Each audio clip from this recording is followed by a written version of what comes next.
Bakunzi ba Radio Maria Burundi, ijwi ry'Imana iwacu, ijwi ry'Imana iwanyu, nimugira amahoro ya Kristo. Kani kakanya ko kuzirikanira hamwe ijambo ry'Imana ryo kuri uyu munsi wa kane, turi mu ndwi ya 32 yo mu gihe gisanzwe mu myaka y'igihagwe. Mu nkuru nziza, Yezu ahishurira abantu ku bwami bw'Imana butazanana imenyetso ziboneka. Ngaho twakuye ibisomwa vyeranda vy'uno munsi. Igisomwa ca mbere cavuye mu gitabo c'ubwitonzi kikabane c'indwi kuva ku murongo wa 22 gushika ku murongo wa mbere w'ikigabane c'8. Izaburi yo kwitsa ijambo ry'Imana ni 118. Nayo inkuru nziza ni yashikirijwe na Luka kabane ca 17 kuva ku murongo wa 20 gushika kwa 25. Twega amatwi umukama Imana tuyagira ijambo ryiwe. Ivyo dusoma mu gitabo c'ubwitonzi.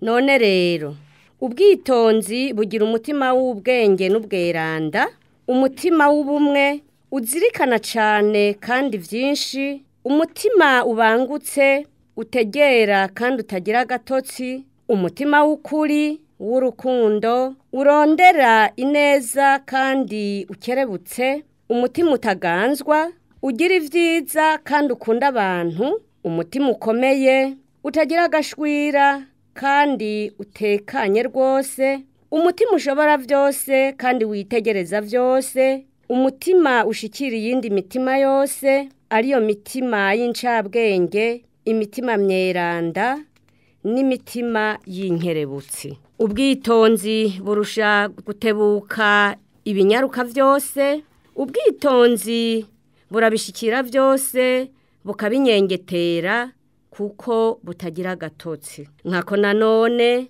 ubwitonzi bukomoka ku bukuru bw'Imana, bukaba umwakaka w'ubuninahazwa bw'umushobora vyose. Nico gituma atagahonzi na kamwe kabwinjiramwo. Nibwo mwakaka w'ubuninahazwa bwamaho, bukaba ari bwo cirore kitagira agatotsi c'ubwira bw'Imana, ikimenyamenya c'ubuntu bwayo. Naho ari bumwe rudende, ubwitonzi burashobora vyose. Naho bwikwiye bwo nyene, ubwitonzi bugira bishasha vyose. Ubwitonzi buhora bushungurukira ku mitima y'aberanda, bugaheza bukabagira abakunzi b'Imana n'abahanuzi bayo. Nkako nta wundi Imana ikunda atari uwamanya ubwitonzi. Ubwitonzi burarusha ubwiza izuba nyene, burusha n'inyenyeri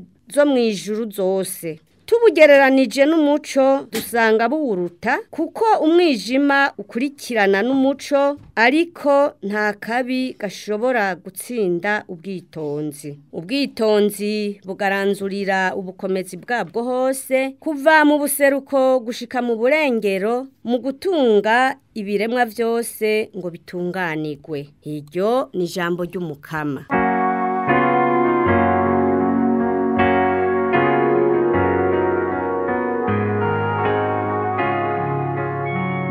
Ijambo ryawe mukama ryamaho imyaka n'imyaka.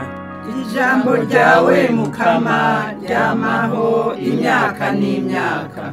Ijambo ryawe mukama ryamaho imyaka n'imyaka, riguma ari ryarindi mw'ijuru. Mu myaka ikurikirana, ukuri kwawe ntikwigeze guhinduka, warashinze isi n'ubu irahangamye. Ijambo ryawe mukama ryamaho imyaka n'imyaka. Amateka yawe niyo atuma vyose bibaho uyu munsi, ibihaba vyose bikakuyobokera. Ijambo ryawe riraboneshereza abato bato, rikabaha ubwenge. Ijambo ryawe mukama ryamaho imyaka n'imyaka. Inyonga zawe nizimurikire umusavyi wawe, maze sintsindwe n'akabi. Ese umushaha wanje wohorera kuguhaya, maze amabwirizwa yawe akanshigikira. Ijambo ryawe mukama ryamaho imyaka n'imyaka.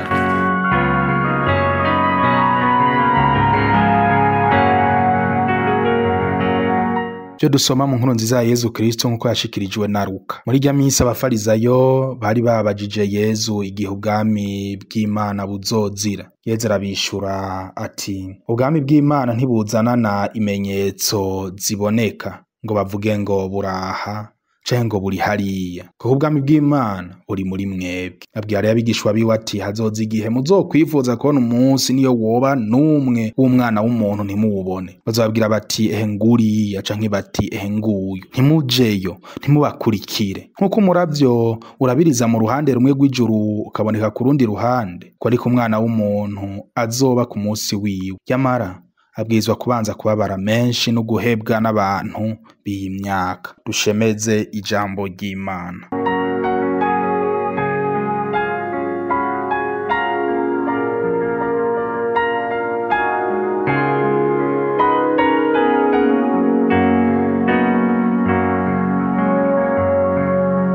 Bavukanye muryango w'Imana, Yezu Kristo umwana w'Imana nzima yaje kumenyesha ubwami bw'Imana mu bantu kugira ngo abarondera iyo Mana bayibone. Yezu yaratezwe imitego akatari gake kugira bikunde umugambi w'Imana upfapfane. Iyo nkuru nziza y'uno munsi itweretse abafarizayo basa n'abariko baramutwengera mw'ijigo, bamubaje ikibazo c'aho ubwami bw'Imana buzozira. Nanone barazi neza ko bariko bapanga kumwica, kandi Yezu arazi neza ko agiye kwicwa. Nico gituma abafarizayo bibaza ukuntu ubwo bwami buzoza kandi bazoba bamaze kumwikiza. Mbega bavukanye ntaho bishika tugasanga rero dutesha umutwe abandi ngo bikunde tubate mu mitego, bikunde turonka aho tubakura n'ingere tubikiza. Naho tubaza ibidakenewe kandi hari vyihuta kandi ngira akamaro. Yezu abishuranye ubugwaneza kuko wewe arabazi bose, aza kari mu mutima w'umwe, nanone akari mu nda y'ingoma akamenya wayikanye. Ibibazo bijanye n'igihe, ikibanza n'uburyo biguma atanyishu bifise kandi atani insiguro bifise,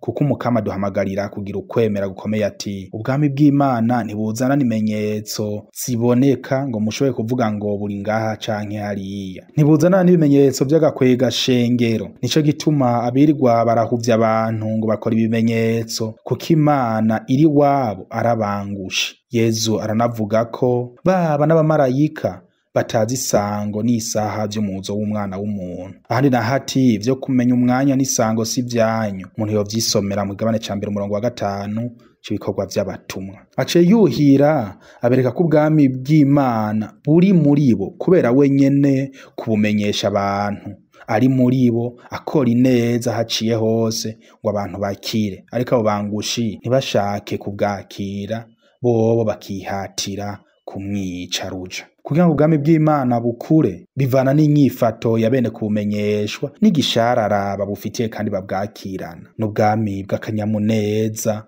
mutima w'Imana adahengeshanya gusasagaza mu bantu Imana ikunda nabo bakayikundira. Ikimenyetso n'ingwate ubuzima budahera tuzotorana igihe ubwami bwa Kristo buzoba burangutse bimwe bidasubirwamo. Mbega muvukanye ko kuva ubatijwe ubuzima bw'Imana buri muri wewe, ubona ko urabuteza imbere gute? Ntawe uronderera umuhoro mu kwaha ukaronderera ubuzima hatariho, ntawe usanga uriko wirukanga mu bitagira mvura utaye ubuzima ku ruhande, ntabigwa arapfisha ubusa inema y'Imana mu kuja mu bapfumu n'ibindi. Uriko uterera iki ngo ubwami bw'Imana bukwire hose kandi bose bamenye ko buri muri bo? Mbere ko Yezu agaruka mu ninahazwa aragabishije abigishwa biwe ko uruhamo ruzobagwako. Mu mwiheburo udasanzwe bazipfuza kubona n'umunsi umwe mu misi babanye na Yezu, naho nayo nyene itari yoroshe, kuko ivyo bazoba barimwo bizoba biremereye kandi biteye ubwoba gusumba. Bazoba hatawe bitaho kese ko bazoba bashobora kwicumu, ariko inema y'Imana nizoba bungabunga, kuko igiti kirakurira hagati y'ababaji n'ururimi rurakurira hagati y'amenyo. Bazoshengezwa imbere y'abami n'abatwara intara, bahuragurwe gushika aho bazipfuza ivyabarenganye ibihe babanye n'umukama. Ariko umukama Imana ntazoheba biwe ngo batsindwe n'akabi, ahubwo hazoba hageze ko ubutumwa bwo kumenyesha inkuru nziza bukwira isi yose gushika mu ntara z'abapagani, naho ingorane zizoba ari urusobangane. Abigishwa b'umukama bazotegerezwa kwigira kure y'ico cose cobayobeza kibakura ku Mana, bazigira kure yababazira rumenyetso, bazigira ngo na ba Kristo canke n'intumwa z'umukama. Yezu abaciriye agace hakiri kare, kuko inkwari zisezerana mu masesa kandi ijambo ryose ripfira mu mvugano. Ati nibababwira ngo ubwami bw'Imana buraha canke hariya, ntimujeyo ntimubakurikire, kuko ntivyokunda ko uyigaragaje ku buryo bwibonekeza akabana n'abantu akamakora ineza mu bantu aheza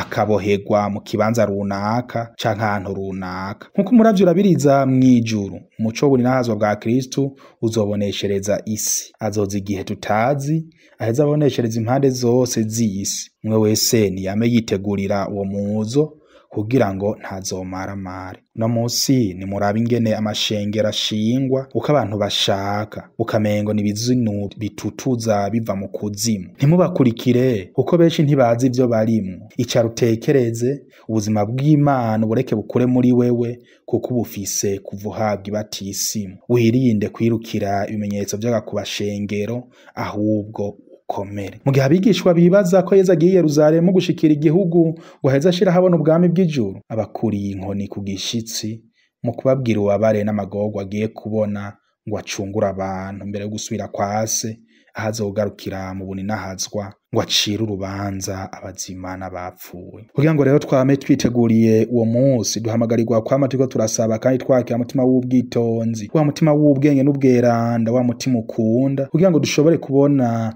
iranguka ry'imihango data yatwemereye, maze tuzobe mu bwami bw'ijuru. Twirinde ivyo vyose vyotuyobeza, niho twoheza tukamira kure ibitero vya sekibi, gushikaho Kristo azozira kutujana hafi yiwe mu bwami bw'ijuru. Amen. Mwari kumwe na Patiri Sadite Kenema na wo muri diocese ya Ngozi. Muhorana Imana.